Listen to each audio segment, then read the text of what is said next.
ஒரு ஃபிக்ஸ்டேஷனே இல்லாததான் லைஃப்ன்றது. நீங்கள் எது உச்சகட்டமாக இது நான் போயிட்டேன்னா, இது நான் நெருங்கிட்டேன்னா நான் அதை அடைஞ்சிட்டேன், எனக்கு அது கிடைச்சிருச்சுன்ட்டு நீ எதை வச்சு ஒரு வரமுறை எடுத்துகிட்டு நீ போவேன்? அது எல்லையே இல்லை.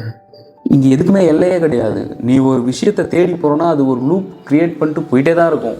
அது முடியவே முடியாது. மனசு இந்த மாதிரி தான் ஆசைகளை உற்பத்தி பண்ணி ஓடிக்கிட்டே இருக்கும்.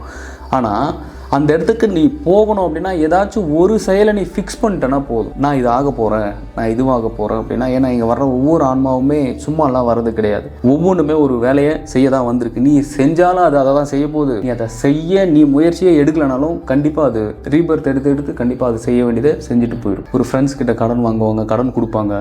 இல்லை ஒரு சில பேர் பார்த்தீங்கன்னா பாலிடிக்ஸில் வருவாங்க.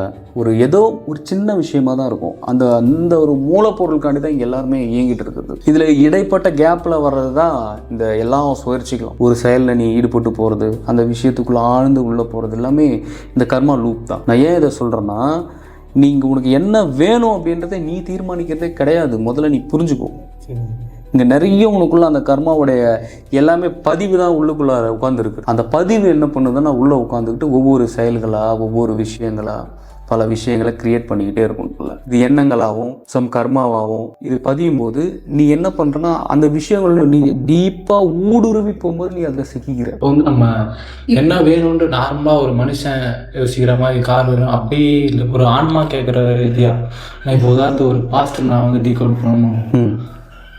இப்போ ஒரு கொலை நடந்திருக்கு, இந்த வீட்டில் ஒரு கொலை நடந்திருக்கு அப்படின்னு வச்சுக்கோங்க, அதை நான் போய் டீகோட் பண்ணணும் அப்படின்னு எனக்கு அதை மெயினாக தெரிஞ்சே ஆகணும் அப்படின்னு ஒரு துடிப்பு இருக்கு. இங்கே எல்லாத்தையுமே உன்னால் கண்டுபிடிக்க முடியும், எல்லாத்தையுமே உன்னால் டீகோட் பண்ண முடியும். ஆனால் இந்த உடம்பை வச்சுக்கல, அதுக்கு வேற ஒரு உடம்பு இருக்குது. அது சித்தர்களுக்கும் யோகிகளுக்கும் இது ஒரு ரகசிய உடம்பு. அதுதான் சூட்சம உடம்பு அப்படின்னு சொல்கிறது. ஸ்தூல உடல், சூட்சம உடல். இப்போ நீங்கள் இருக்கிறது ஸ்தூல உடலில் இருக்கீங்க. பட் ஆனால் சூட்சம உடல் அப்படி கிடையாது. எல்லாத்துக்குமே அப்பாற்பட்டது அது நீங்கள் பிடிக்கணும் அப்படின்னாலே நீங்கள் மெடிடேஷனில் கொஞ்சம் பெரிய நிலைக்கு நீங்கள் வரணும். அந்த தன்மைக்கு நீங்கள் போகும்போது உடலற்ற நிலையும் உடல் கடந்த நிலைக்கு போகும்போது நீங்கள் எங்கே வேணாலும் ட்ராவல் பண்ண முடியும். நீங்கள் எல்லாத்துலேயுமே ஊடுருவ முடியும். அது ஒரு பெரிய நிலை, அது மெடிடேஷனில் பெரிய நிலை. ஆமாம், அந்த அளவுக்கு நீங்கள் போகும்போது உங்களால் எல்லாமே இங்கே சாத்தியப்படும். ஆனால் அதுக்கு போக விடாமல் தடுத்து வச்சிருக்கிறதே எதுனா மனசாக இருக்கிற உங்களுடைய கர்மா தான். கர்மா இந்த உடம்பை தான் பிடிச்சி வச்சுருக்கு.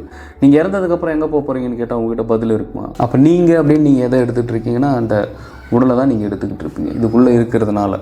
பட் ஆனால் இது கிடையவே கிடையாது. ஆமாம், ஆனால் அந்த மனசு தான் இங்கே பல விஷயங்களை ஈடுபட்டு எண்ண அலைகளாகவும் கர்ம அலைகளாகவும் இந்த மாதிரி பல விஷயங்களை உங்களுக்குள்ளே க்ரியேட் பண்ணி ஒரு செயலை செய்ய வச்சுக்கிட்டே இருக்கும் உங்களை. நீங்கள் இதுலேயே போய்கிட்டு இருக்கீங்க ஒழிய இதை தாண்டின விஷயங்களுக்கெல்லாம் உங்களால் வர முடியல. ஆமாம் தானே? தேவையில்லாத விஷயங்களை தான் நீங்கள் ஈடுபடுவீங்க. இந்த பக்கம் பார்த்தா அம்மா சண்டை, இந்த பக்கம் பார்த்தா மாமியார் சண்டை. இப்படி உலக வாழ்க்கையில் நீங்கள் சிக்கும்போது நீங்கள் இதை தாண்டின ஒரு மெய் வாழ்க்கைக்கு உங்களால் வர முடியல. ஒரு ஹியூமன் பாடி அப்படின்றது நீங்கள் என்ன நினச்சிக்கிட்டு இருக்கீங்கன்னா நம்ம உடல். நீங்கள் யாருன்னு கேட்டால் உடனே நீங்கள் என்ன சொல்லுவீங்க? இது ஹியூமன் பாடின்னு. இல்லை, இது பிண்டம். பிண்டம்னா என்ன? இல்லை, பல அணுக்களோட கோர்வை தான் இது. ஆமாம், இந்த அணுக்களோட கோர்வை தான் அந்த பிண்டம்ன்றது. பிடிச்சி வைக்கிறது தான் பிண்டம். இந்த பிண்டத்தில் இருக்கிற வரைக்கும் நீங்கள் அதை அறிய முடியாது. பிண்டத்தை கடக்கணும்.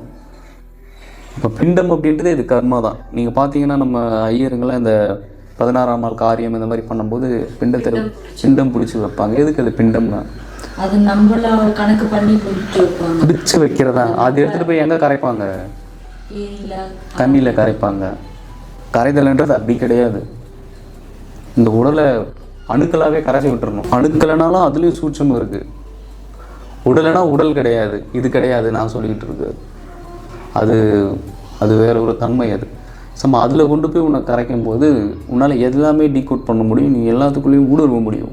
ஆனால் உன்னை அந்த இடத்துக்கு போக விடாமல் தடுத்து வச்சிருக்குது உன்னுடைய மனசு தான்.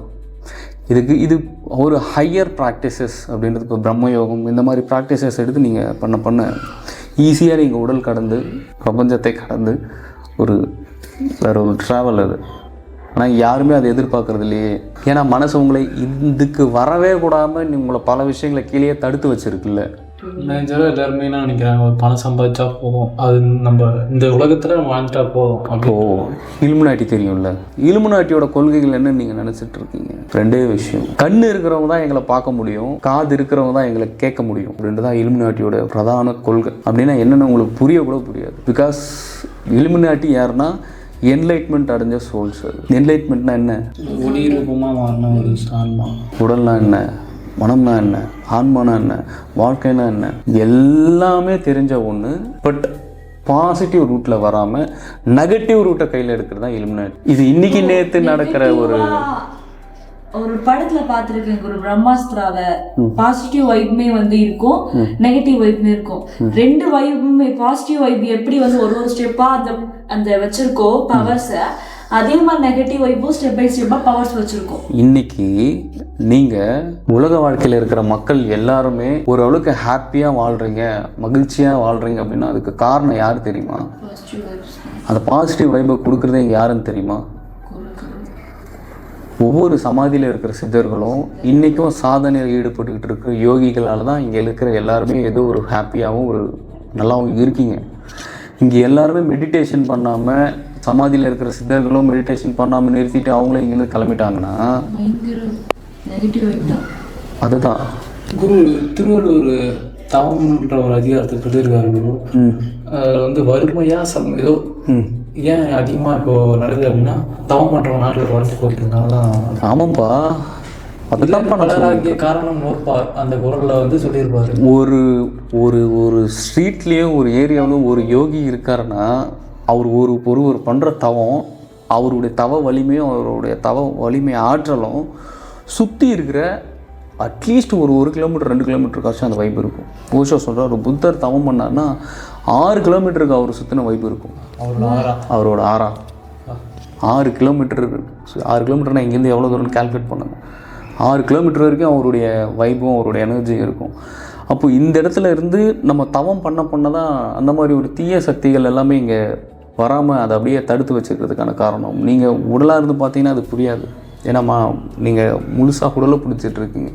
ஆனால் உடல் கடந்த நிலைகளும் உடல் கடந்த சூட்சுமங்கள் இங்கே எக்கச்சக்கம் ஏறாலும். அவங்க சொல்கிறது கரெக்டு தான். கண் இருக்கிறவங்களுக்கு தான் அவங்கள பார்க்க முடியும், காது இருக்கிறவங்கள தான் அவங்க பேசுகிறத கேட்க முடியும். அவங்க என்ன சொல்கிறாங்க, எப்படி சொல்ல வராங்க அப்படின்றது ஒவ்வொரு அந்த தன்மைக்கும் அந்த நிலைக்கும் போன ஞானியர்களுக்கும் யோகிகளுக்கும் நல்லா தெரியும் அவங்க யாரை சொல்கிறாங்கன்னு. பட் ஆனால் அந்த இடைப்பட்ட கேப்பில் இருக்கிற மக்களுக்கு இது புரியவும் புரியாது, இதை பற்றின தெளிதலுமே கிடையாது. ஏன் காலையில் எழுந்து ப்ராக்டிசஸ் பண்ண முடியலன்னு தெரியுமா? நீங்கள் இருக்கிற ஒவ்வொரு இடமுமே ஒரு அலைகளை க்ரியேட் பண்ணும். இப்போ ஒரு வீட்டில் 4 பேர் இருக்கீங்க அப்படின்னா 4 பேரும் ஒரே அலைவரிசையில் இருக்க மாட்டீங்க. எஸ், ஒவ்வொருத்தரும் ஒரு அலைவரிசையில் இருக்கும்பொழுது நீ அந்த இடத்துல போய் மத்தியில் உட்காந்தனாக்கா உன்னுடைய ஆறா அப்போ எந்த அளவுக்கு லோவில் இருக்கு பாருங்க. உன்னுடைய அந்த வைப்ரேஷன் அப்படின்ட்டு அதை கிழிச்சிக்கிட்டு வரலன்னா அது எவ்வளோ பெருசாக இருக்குன்றது நீங்கள் பார்க்கணும்.